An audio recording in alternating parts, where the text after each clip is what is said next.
like that. There we go. If it's a lot of hours. Give me this. This minute and a half is coming.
Welcome, ladies and gentlemen, to I guess, another episode of Fast Break.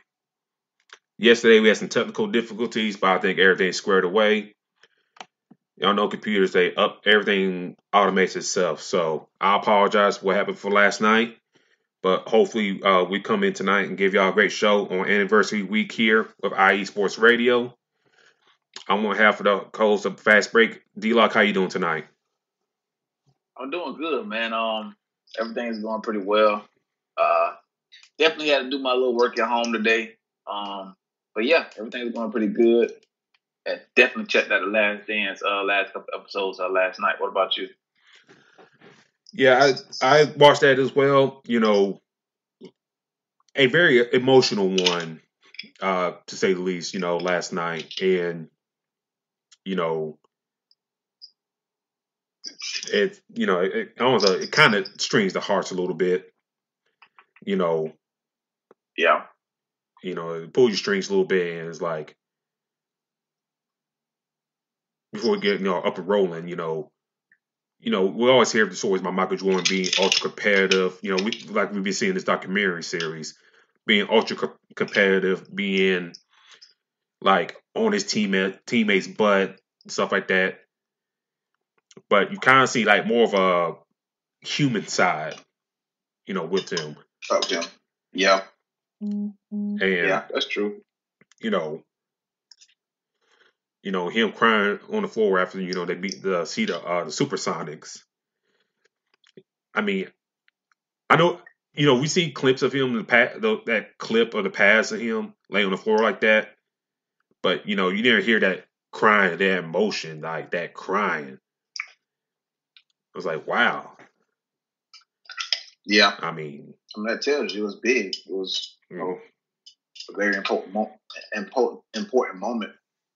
especially with everything that was going on at that time. So I'll let you have the floor. What do you think of the last night's episodes? I honestly felt like those episodes were needed. You did see, like I said, a different side of Michael Jordan that we're so used to seeing, the competitive side, which was still there in the episode, but we've seen a lot of it, especially with his dad's situation going on. Also people were trying to say that he was involved in it. So it just was a lot going on. I personally feel like him retiring had something to do with that, because he did accomplish a lot. And the fact that he went and did play baseball is something that his dad wanted him to do. So he felt as if it was time for him to.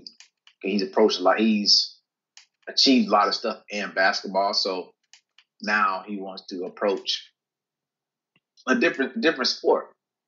Something that he also did have a passion for as well. So, and we've seen that. I mean, he definitely went after it. Jordan is who Jordan is. He did give 120%. But it was something that was important to him and also important to his father. I think that played a part. But it was a lot of things that did happen in that episode that I really, really liked, just because of the fact that it showed you the Jordan that we but we didn't see. And some things that we had a question of. I'm pretty sure a lot of people did wonder the reason for wearing 45. He told us why. And also the reason for leaving, and then the reason for coming back. So I think that played a huge part. And the good thing is, Michael being who he is, he's a winner. He's guaranteed he wants to be a winner at all times. So it doesn't matter what sport it is or what's going on. He's determined to win. And even in baseball, he had that same effort. I didn't have as much success, obviously, as he did in basketball. But, he knew that it was something that he wanted to do growing up, and his father really wanted him to get into. So he took a chance at it, and can't blame him for that. So the episodes were good, man. I really did like them. And obviously, we know about the Steve Kerr fight as well. So I liked all of them. Yeah, and as a person who currently lives in Alabama, and at that time I was living in Alabama, and him when things happen in Alabama, him going to play minor league baseball with the Birmingham Barons, besides Alabama football and Auburn football, ain't really nothing else popping. No pro sports teams to talk about and stuff like that. But him coming down there and being that that icon that he is, being in Birmingham, him being around so much legacy in Birmingham, because the civil rights movement was real heavy in Birmingham, mainly the state of Alabama in general, but Birmingham, Selma, all that, Montgomery, him being down there, brought a lot of folks out there that really didn't like baseball or whatever, or couldn't care less about the Birmingham Barons. But seeing the full crowd just to see Michael Jordan just play baseball tells you something, that the impact and the reach that he has.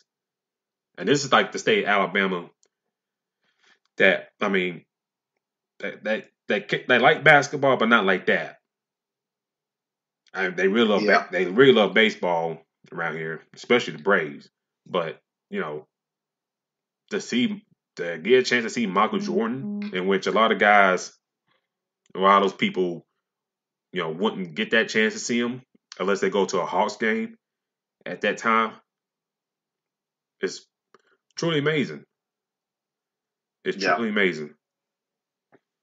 I mean, it's Jordan, so Duke could be getting into a wrestling ring, and you're gonna still try to pay any kind of money to go see him around that time because of the name that he had. So, and the things that he's done. So, but the fact is, he was so great at basketball. Like, it's like, well, this dude can do anything. You know what I'm saying? Like, it's like anything is possible. So, obviously, his first couple games, baseball is obviously different than basketball with the minor league, different things like that. Mm-hmm. Like, you get an opportunity to see him. Of course, you damn right you're finna go down there and check him out and see what's going on. So, it made sense, but I mean, it just, like I said, I don't blame him for making that move, because that's every kid. You want to have your parents to be proud of you. You want to make them happy, and his dad knew he wanted And he knew his dad wanted him to play baseball.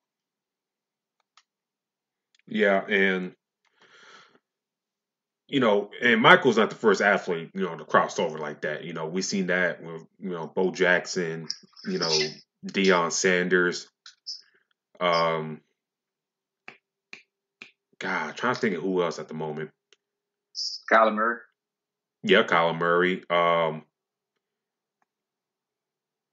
There's a couple of guys. I mean, it's Yeah, not necessarily professional though. I don't think. Not yeah, many did professional both, but there's a few that have. They have been successful, and I've been seeing ever since last night. I've been seeing a bunch of tweets comparing, the players that have swapped from two different sports.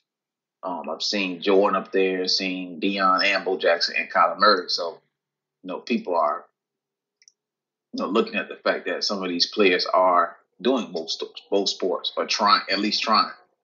So, it's a few of them, but it's definitely. I remember when Deion was doing it, I think he had 2 games in one day. So, it's definitely harder than people think. And I mean, obviously, the fact that we're being told the story of him trying to do both sports, nobody's surprised, right? Like, it's Jordan.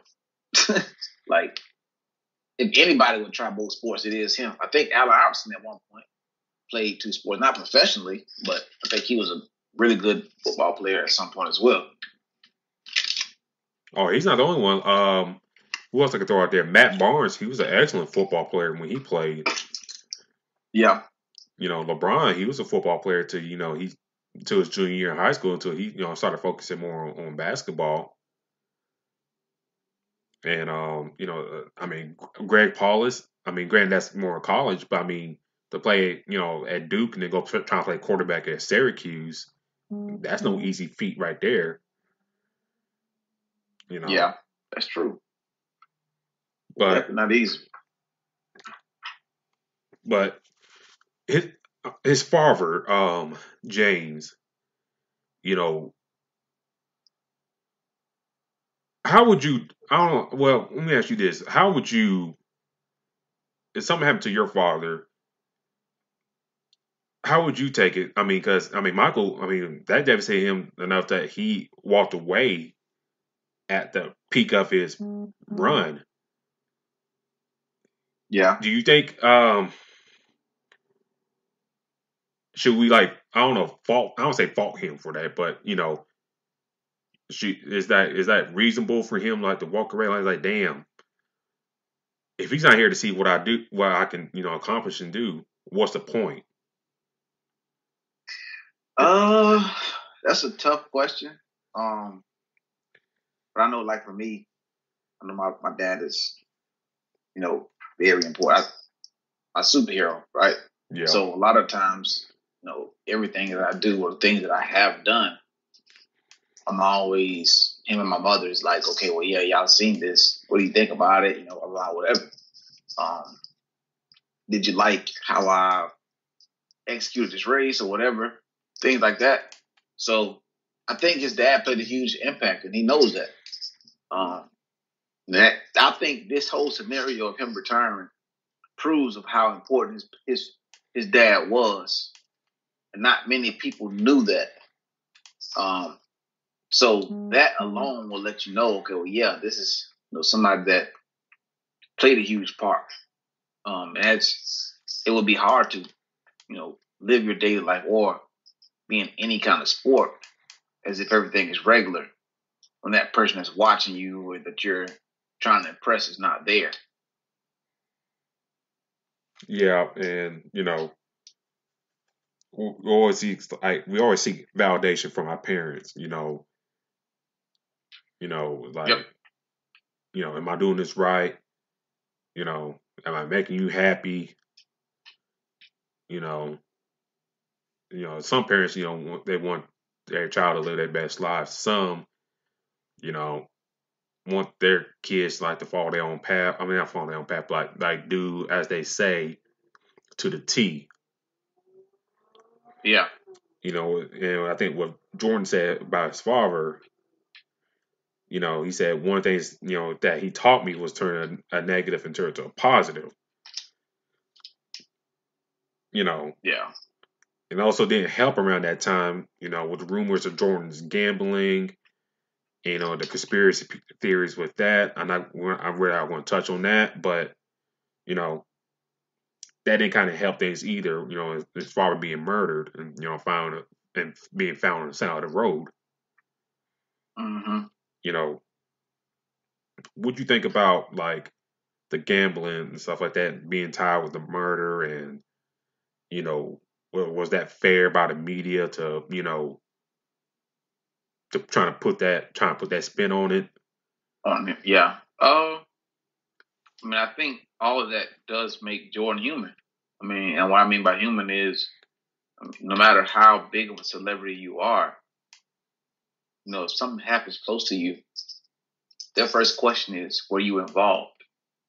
So, even though, like I said, the whole, we knew he had he was gambling a lot of doing whatever, but, TMZ come out with, as we know, with different things, these different social medias or different areas come out with these different reasons of why they think things happen.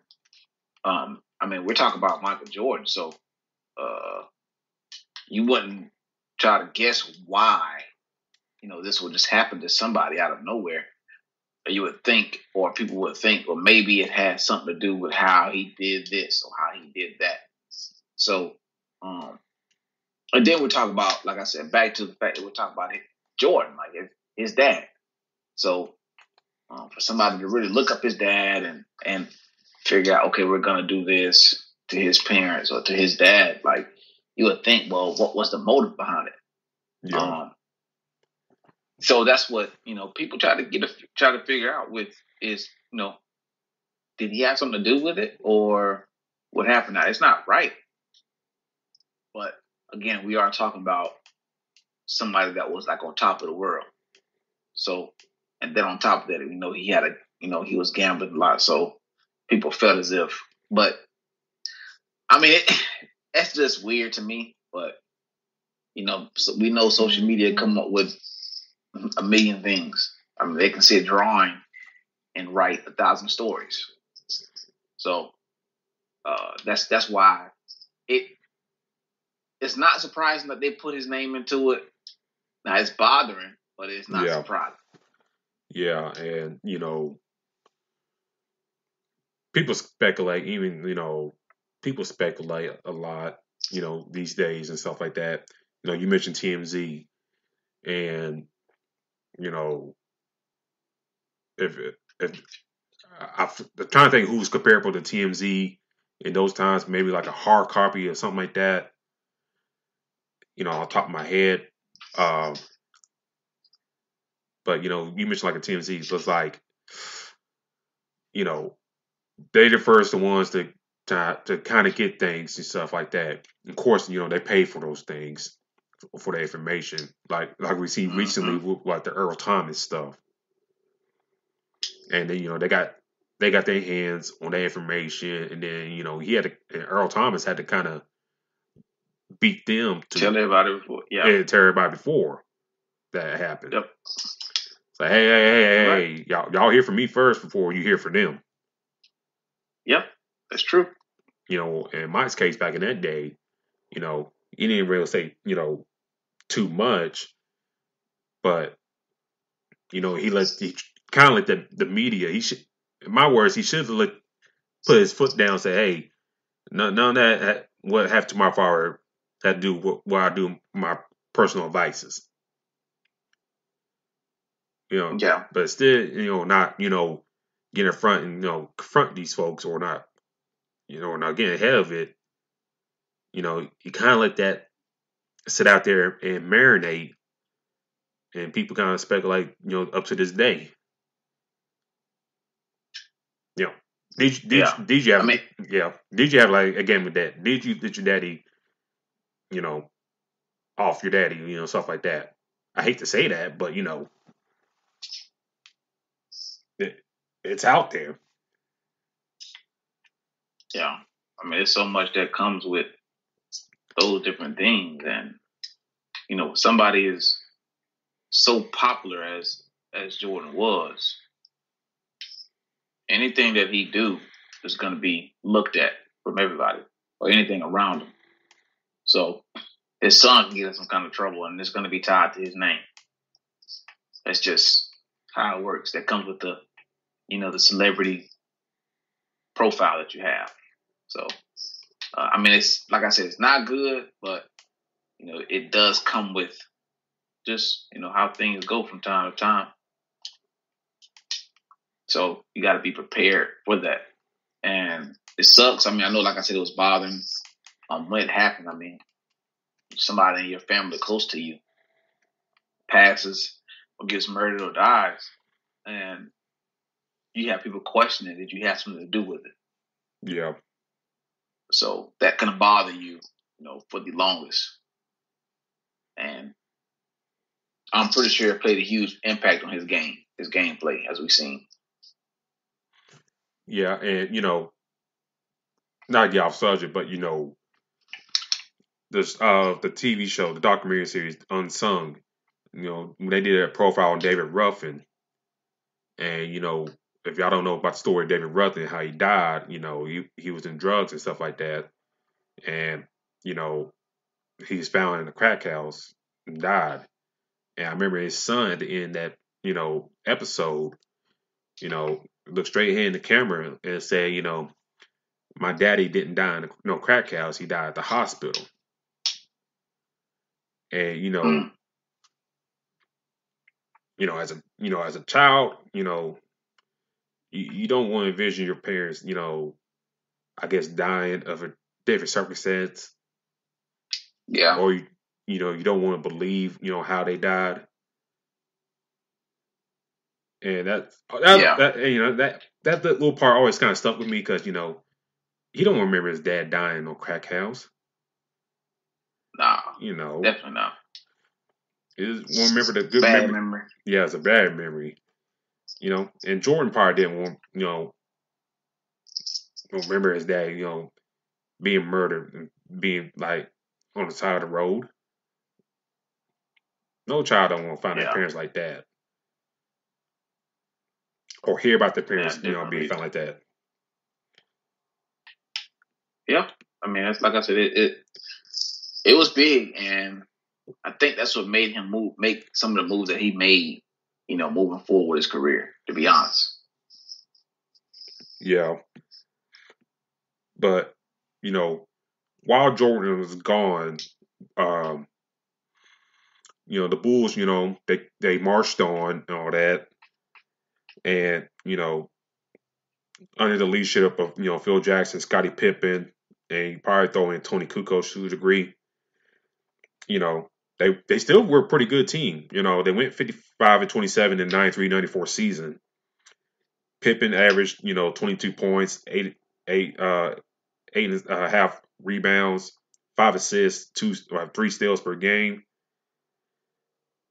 But the thing, with that team is like it wasn't the same. It wasn't the same, but it's just like we see why Scottie was that number 2. Yep. You know why? I mean, he was as great as he was in that time. Remember that story? Remember that story? It was basically talking about how they felt as if Scottie let them down, I think, at the end of the game or something like that. And they know that Jordan would not have done that, right? Jordan is not going to just be like, okay, well, I'm not going to play right now. That's nothing that comes out of Jordan at all. Mm-hmm. So that plays a part when, Scottie does that, and it shows the different mindset that both of them had. Yep. But we know, like I said, even when he left, you can see, like you said, why Scottie was number 2. And, if I was Scottie, okay, Michael's gone away. Okay. Everybody compare me, I'm his Robin to his Batman. It's time for me to get my shine on, Mm-hmm. Yep. And, when opportunities came to that sees that moment, he never grabbed that brass ring. Go against that New York series when when Phil Jackson drew up that play for Tony Kukoc and Pippen, just decided to chill on the bench. But Yep. lucky for them, Kukoc made the shot. But what if Kukoc didn't make the shot? We talk about a totally different. Scotty probably wouldn't be there that long. What will happen? Later on in the game or whatnot. If the team really needs you, Can't count on them. I mean, we can't count on you. If we had to go to overtime, just huge. If that game had to go to overtime, something like that, and Kukoc missed that shot, and then we got paid 5 extra minutes, and I'm looking at you like you're already sitting down, already quitting on us. Like, what the heck, Chuck? Mm-hmm. That's a different mindset that they both had, though, too. Yeah. Now, with that scenario, they can see how Jordan mindset was compared to anybody else. If you see Scotty's going to do it. So, and that, Jordan spoke upon it, but still, I remember Scotty was saying at the end, he said if he can go back, things would still be, he would still approach it the same. But the reason why he can say it is because of the results, right? Let's just imagine, like you said, if he didn't make that shot, are we still talking about, is Scotty still saying he would still approach it the same or what? Like, that's something that, many people can just sit here and say, or people can say when they scenarios are already done, oh yeah, I would approach it the same because of the end result. You can't say that because the result was different. Now you change how you look at it. And I think if Scotty would have played team ball, and kind of take charge. Because let's be honest, Tony Kukoc was a better shooter than Scottie Pippen. Yeah. We're not going. It was not front. Kukoc was the better shooter. Yep. That was very clear. Plus, Kukoc was like 7 foot as well.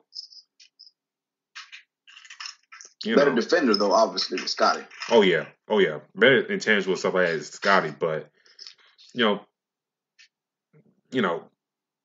Kukoc was that he was kind of like the precursor to like a lot of guys that we've seen come through the league that like 6'10" and above, like Lamar Odom. Oh yeah. Tim Thomas. Yeah, I see what you're saying. Dirk in his early career. Who else I could think of? Denaro Gallinari. Guys of those that breath. He was a better shooter. If I'm Phil Jackson, I can't blame Phil Jackson for that. Nah. But see, Jordan was about team ball. He was about winning. And you can see Scotty wasn't the same with that. So it was just, most of the time when you see what you have in Jordan, and like I said last night, it was just like, okay, this player, this may affect it. Maybe Phil's seen this, the fact that he wasn't the same type of player that Jordan was. So, when it comes to drawing up game plans or plays or stuff like that, he's not going to look at Scotty the same way he looked at Jordan, right? So look at it a little different. And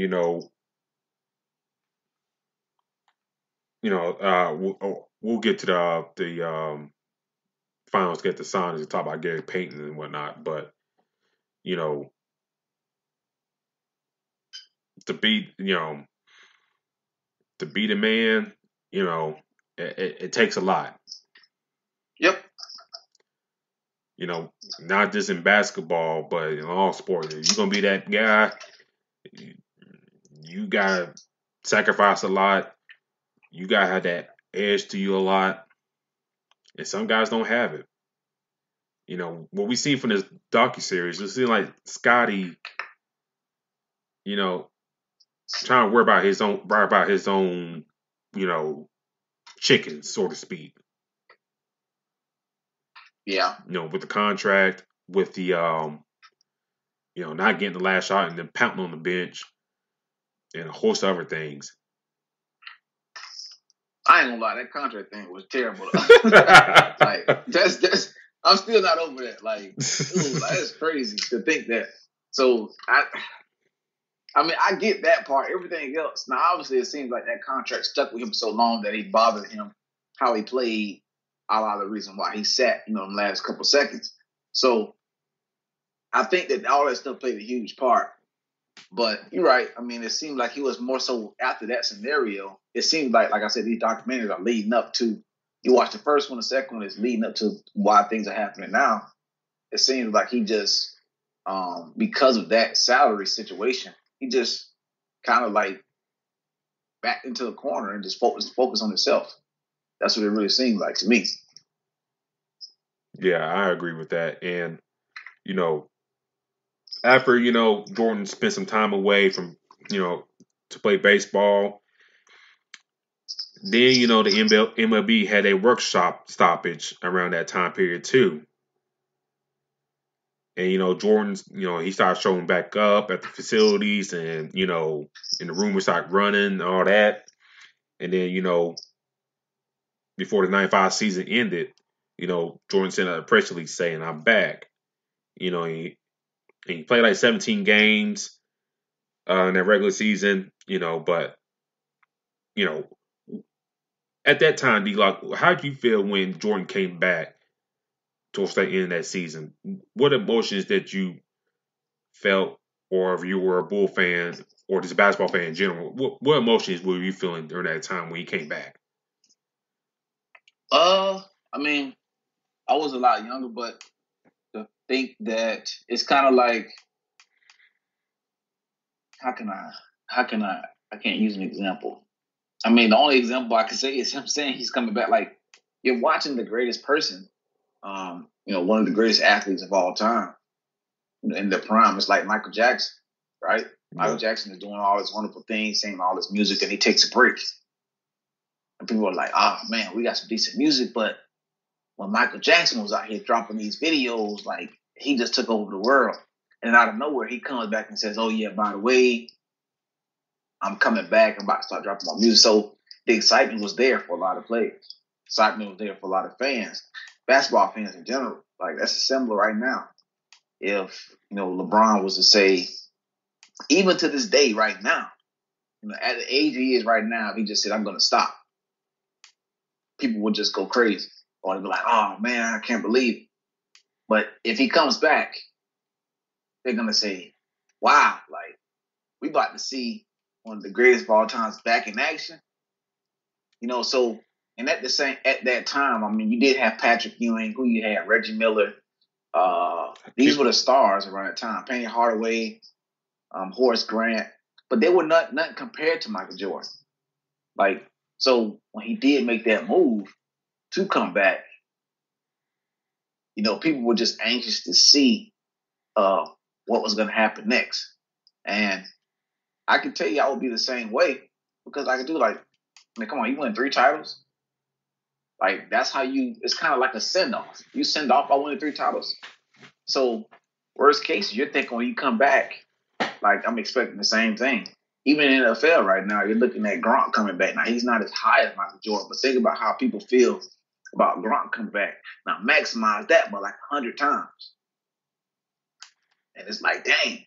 So I think with him coming back, that changed everything. And I'm pretty sure every team in the East, specifically the Pacers and the Knicks, who were going back and forth in the Rockets around that time, and I believe the Pistons, and a little bit of the Magic were going back and forth trying to figure out one of those teams were the team that took advantage of when Michael Jordan did not play.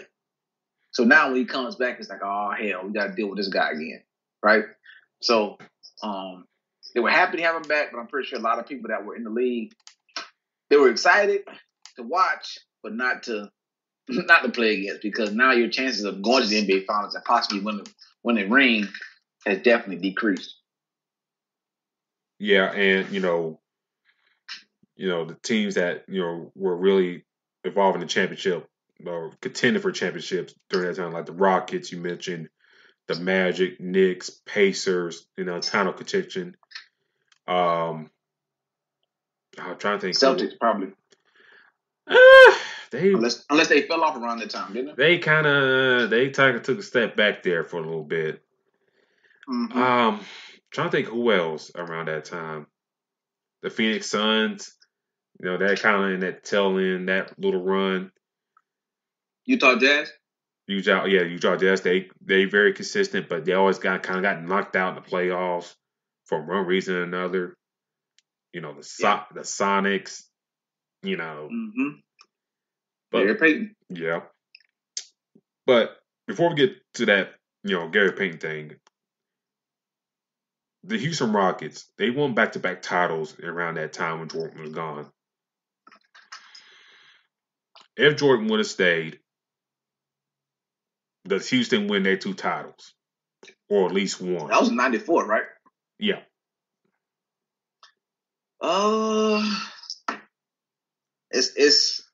But that's tough, boy, because they did have a dream on that team, and we all know what he was doing. That Robert Orr is one of a kind when we talk about somebody that got a lot of rings. So I think he so-called used to be on a few lucky teams. He just got very lucky and was on a bunch of these championship teams. So he was on that team. Obviously Sam Cassell, Kenny Smith too. So I think they're still competitive for the championship, but dude, I don't know. I don't think so, because the way Jordan, like, I don't know, man.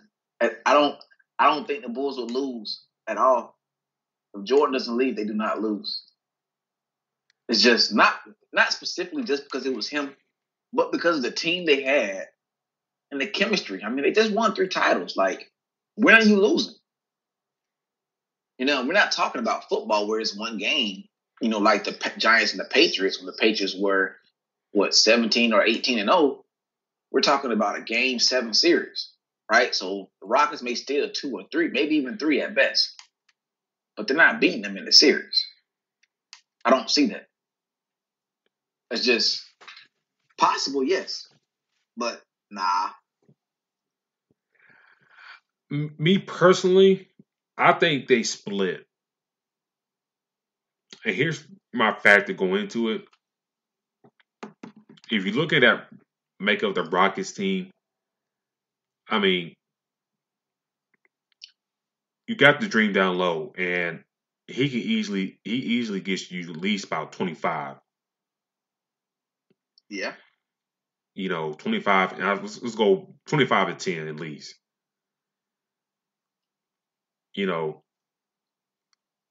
The Bulls, during their runs and stuff, yeah, they had solid, big guys, but they didn't scare you to death. Nah. I mean, they knew their roles, but you weren't scared to death by them. That's true. And my thinking is, okay, yeah, you could double team me down low with Hakeem, but okay, I get my shooters open like with Clyde Drexler, Kenny Smith, Robert Ory, Vernon Maxwell. Believe Mario Elie as well. Otis Thorpe was on that team, right? Yeah, Otis Thorpe as well. He's talking about another 6'9", 6'10" guy that was inside outside type player.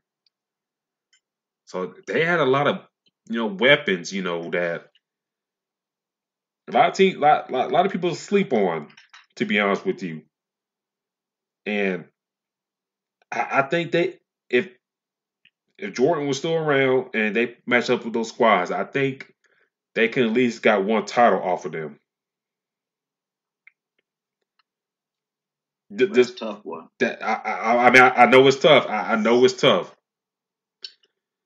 but that group, and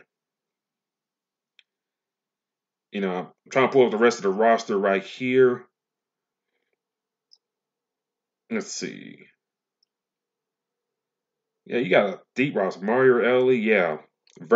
Crazy Vernon Maxwell. Yeah.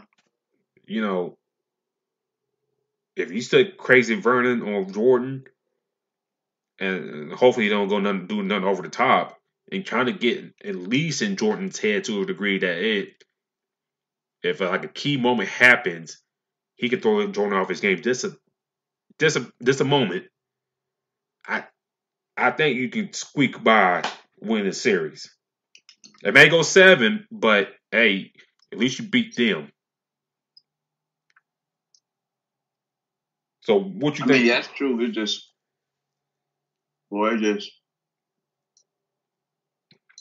Jordan's one of those players I just wouldn't be able to bet against. You know what I'm saying? Like, it's a huge chance that you're talking about a team that was in great chemistry as well.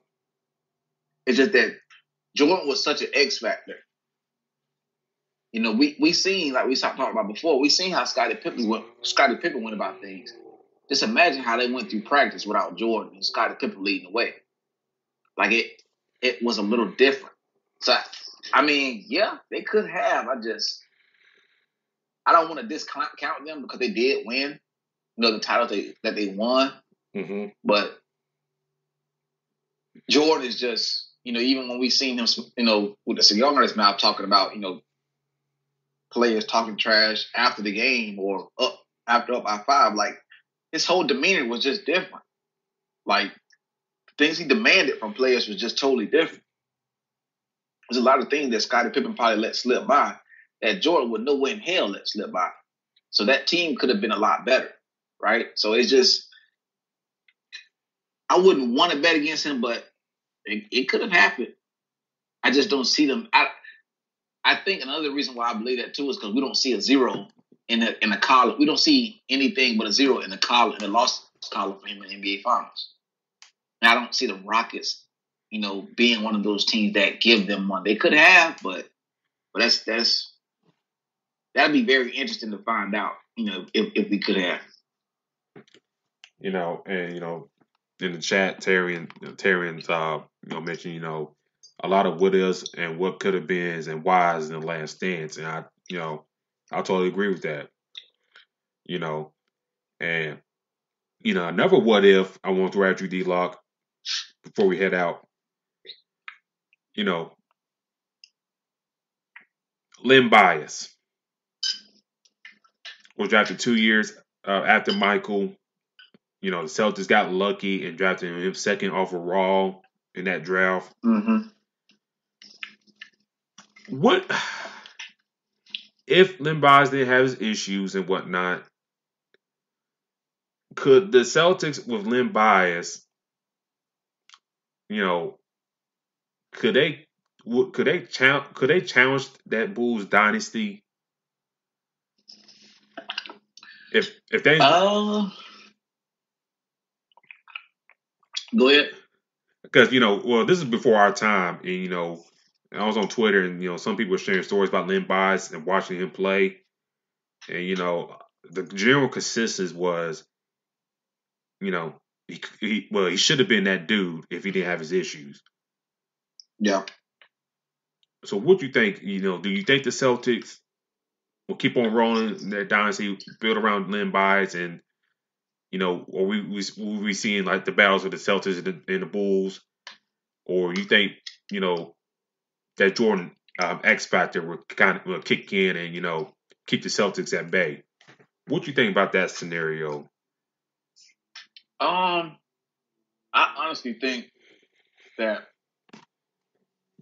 scenario was like Len Bias could have been the huge X factor, but and the thing that we're talking about that makes this so like a kind of what if scenario It's the fact that it's the Boston Celtics, right? Like Yep. we're talking about one of the greatest franchises. We're not talking about who were they back then, the Washington Bullets. No, we're not talking about them. Oh, we're not talking about Golden State or anybody like that. We're talking about the cream of the crop, right? The teams that, as the quote says, the rich get richer. So they were getting a player that could change that franchise, and he could have been that player and done that. So I think he makes a huge impact.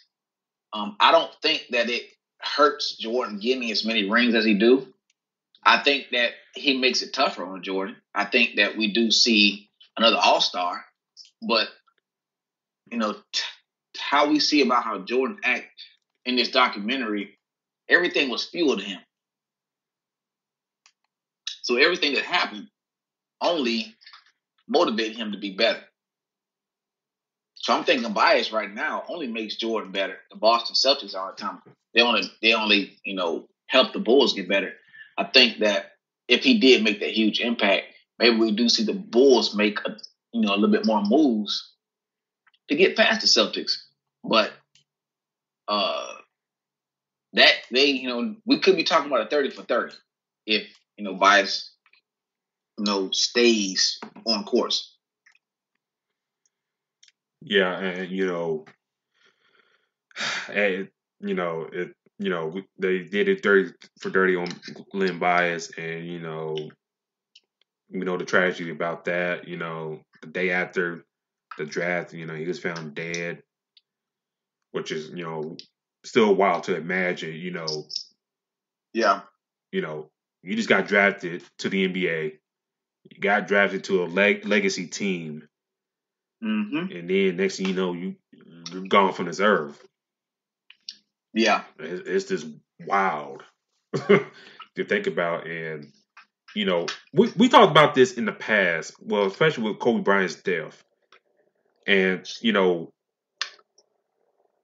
his, I guess, or his rivals, Kobe's rivals, like, guys that should have challenged him more in his playing career, like a Tracy McGrady, Vince Carter, Allen Iverson, Ray Allen. Len Bias should have been that guy that challenged Jordan. Yeah. Easily. Yep. I mean, definitely would have been. And then, like I said, the biggest thing also is the fact that we're talking about the Boston Celtics, man. Like, yep. We're not talking about a team that just so happened to get lucky. So we're talking about a franchise that, I use an example with the Green Bay Packers, is you can name the Hall of Fame quarterbacks that they have.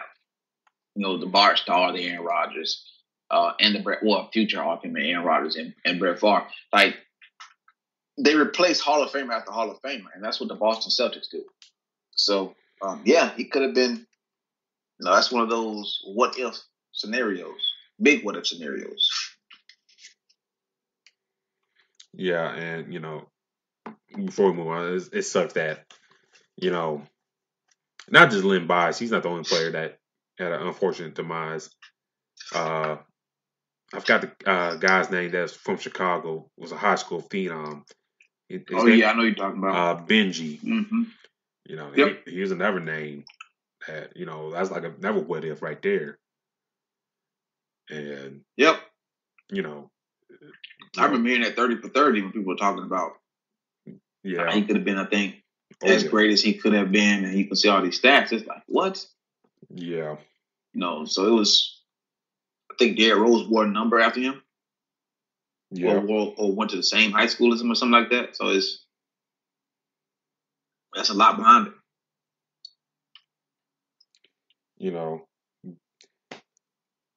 A guy, another guy, spent a couple years in college. Another guy that could have challenged Jordan, and because Benji died in '84.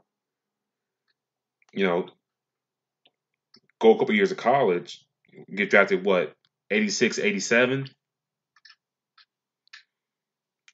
So that's another guy right there. Yep. But man, that's a lot. But I know you want to talk about this. What you thought about Jordan laughing at Gary Payton and all that stuff You know, Um, I know you. dude, yeah, that's I ain't lying. Like that's the kind of stuff that, dude. I don't know. It just tells you like what kind of level he was on. Like, I mean, obviously Gary Payton's gonna tell you. Like, even if you listen to his interview, like he didn't even say stop. He didn't even say stop. LeBron. I'm sorry. He said didn't even say stop Jordan. He said slow him down. Yeah. So the fact that he said that, like Jordan knows he already is, ahead of him, a little bit higher than him, and Jordan knew what it was. I mean, he knew that it's kind of that same comparison hearing LeBron say one time when somebody asked him if he wanted to like lead the league in scoring, can he? And he was like, if you're asking me, can I lead the league in scoring like every year? Like every year? And he was just basically saying like, hell yeah, if I really wanted to. So this, notion that Gary Payton made it seem like he slowed down Jordan, and Jordan is just like, come on, man. Like, seriously? Like, what it was when it was going on. So he just was this freak of nature, man. Like, and he knows it. Like, the dude knows that. So for the fact that Gary said what he said, I mean, it's cool that Gary was trying to, they asking you about a different player and you covering. So they're coming at you as if, we're asking you about somebody else. Like, obviously, he's not gonna sit there and say, yeah, he cooked me. He's gonna dress it up and make it sound nice. Jordan's looking at it like, man, come on, man.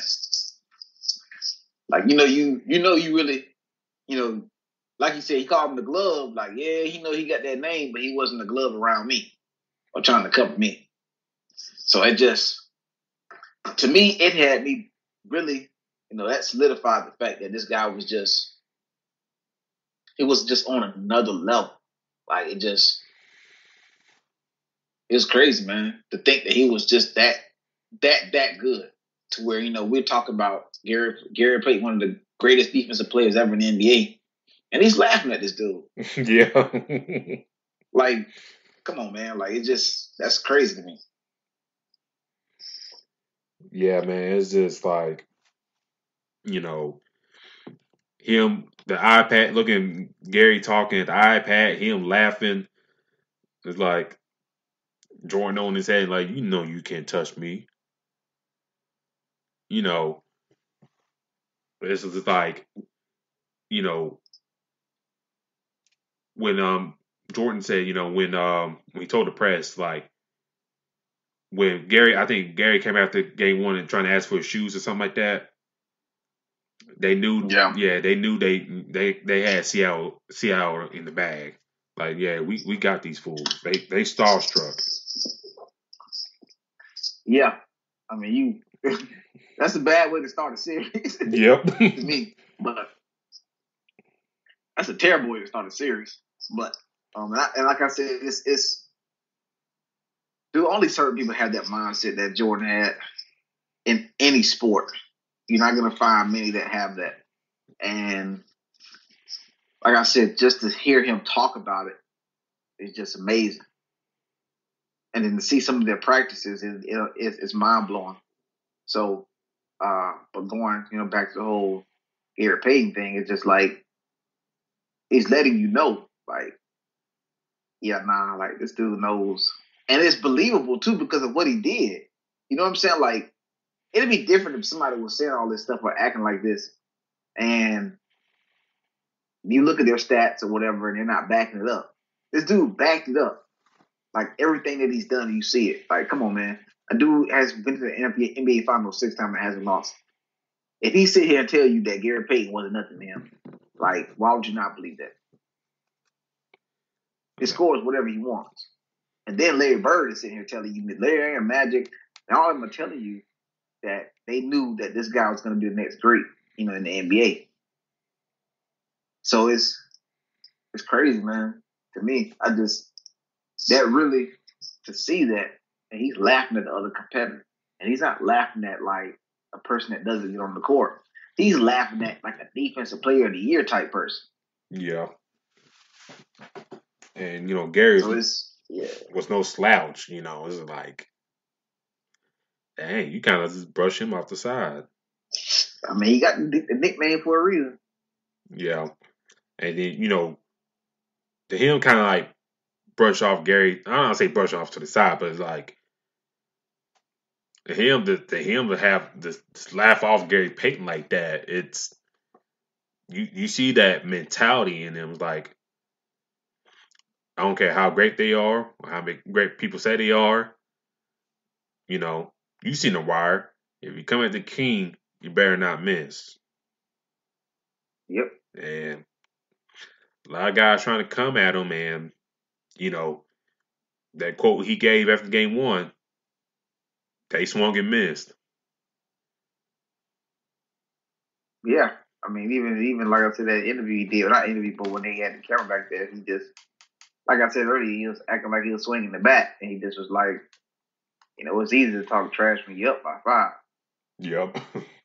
It takes a real man to do it before, or while it's tied up. And that just tells you, like, his demeanor.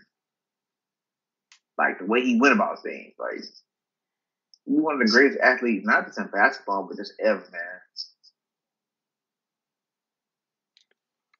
Yeah, I definitely agree. And in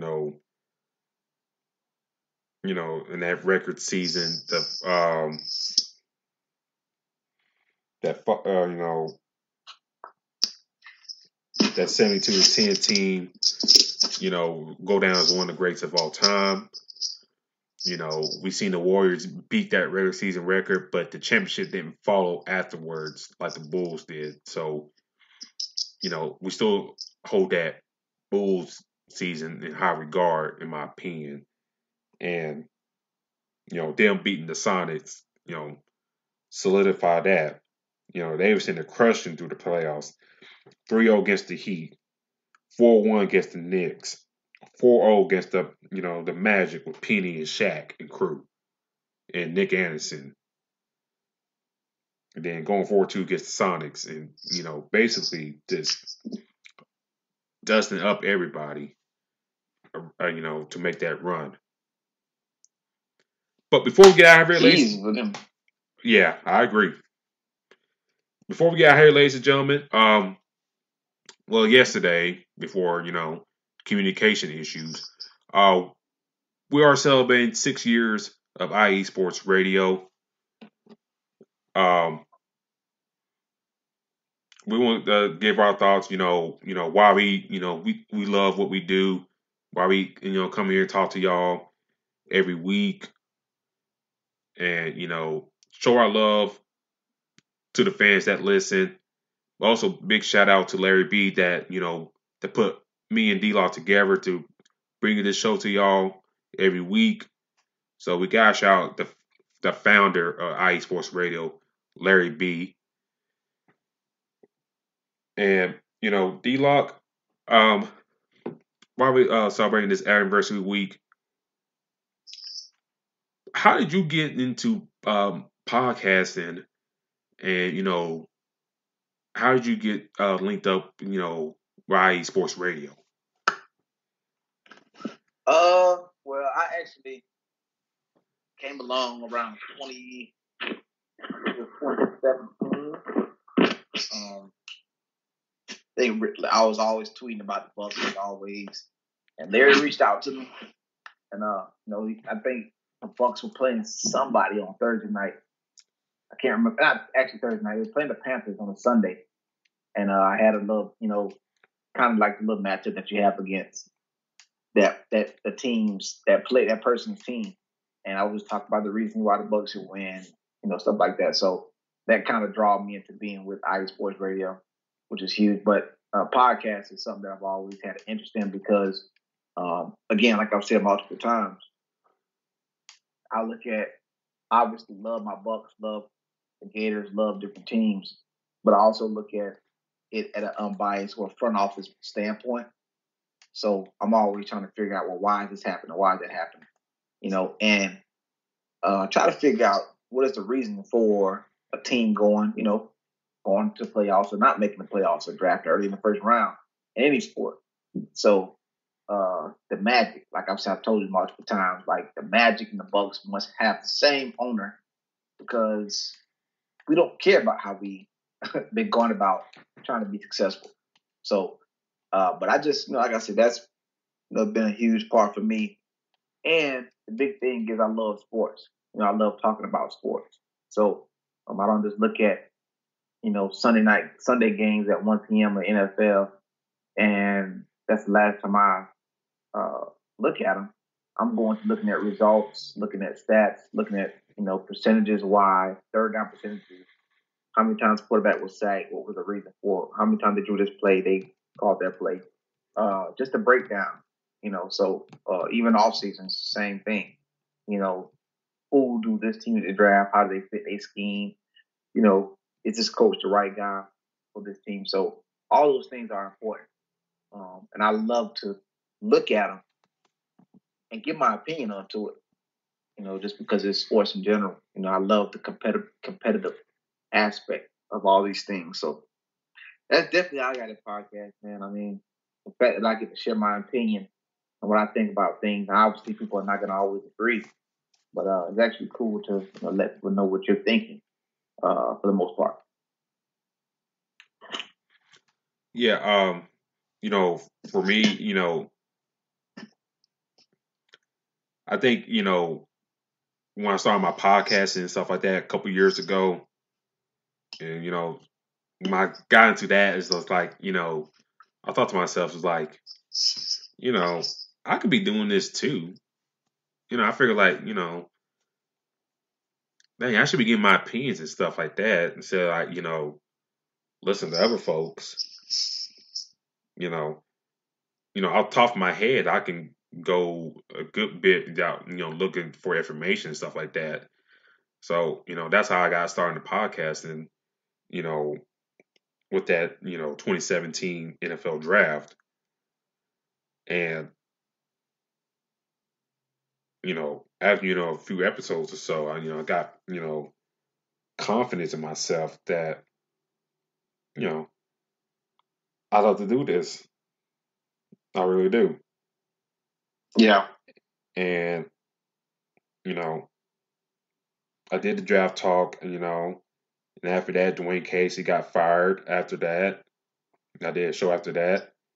And, you know, Larry sent me a message back in 2019, well, last year, to ask me, to come on board, for the Fantasy Sports League or, do a cross promotion with the IE Sports Radio family. And, you know, at that time, D-Log, I was kind of like, I was trying to think, like, how can I get more exposure for myself, you know? And by chance, that message came along, you know, it was like, maybe this is like a sign or something like that. And then, lo and behold, since that day, getting close to that anniversary of last year, you know, here we are right now, you know? Yeah. Yeah. And I mean, it's definitely huge to put your input in. Get different fans' perspective, and then also just get a okay. Well, if it was me, this is what I would do. So that's huge. it's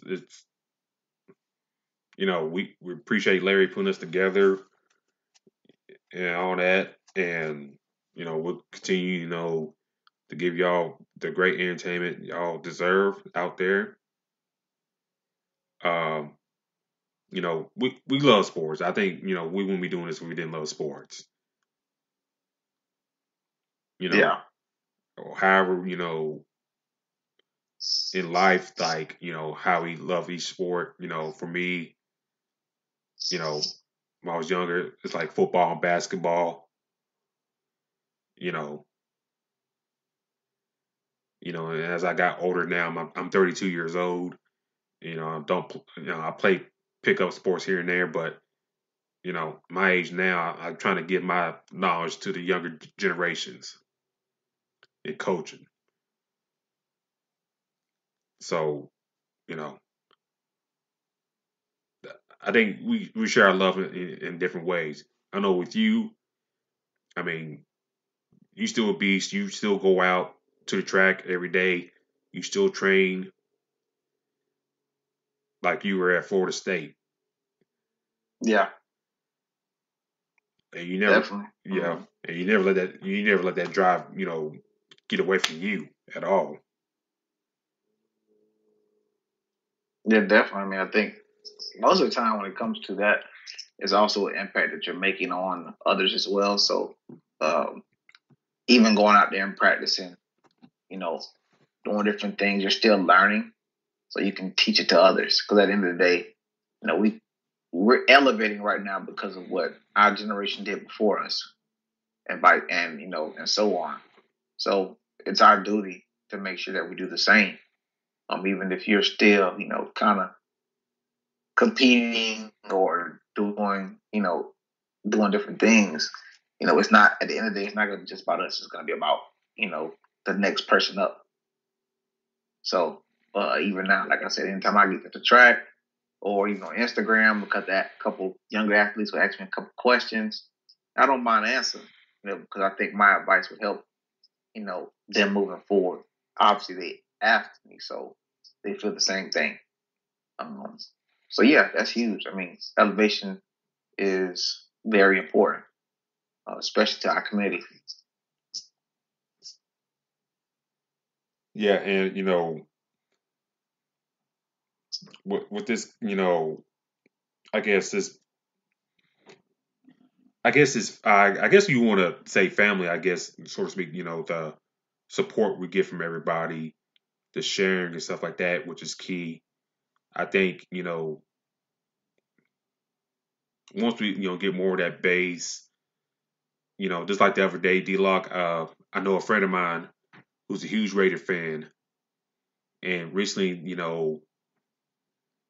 I believe on the Unfiltered show, they had what's that kid from Kentucky that got drafted to the Raiders? I forget his name right now. Kentucky? Yeah, drafted in the fourth, I fifth draft. round. I'm trying to Fourth round. I'm trying to think Let's of his see. name right now. It's the tip of my tongue. I'm gonna see. What are you talking about? Fourth round? What position? Well, in Kentucky, he play like receiver, running back, that type of dude. I think I know what you talking about. Not Darrell Taylor. Oh no. Let me Jeez, see. I'm about to tell you in a minute. what's that cat's name? Talk about live Len Bias. That's what it is. Yeah, correct. Yes. They had, they talked to him, you know,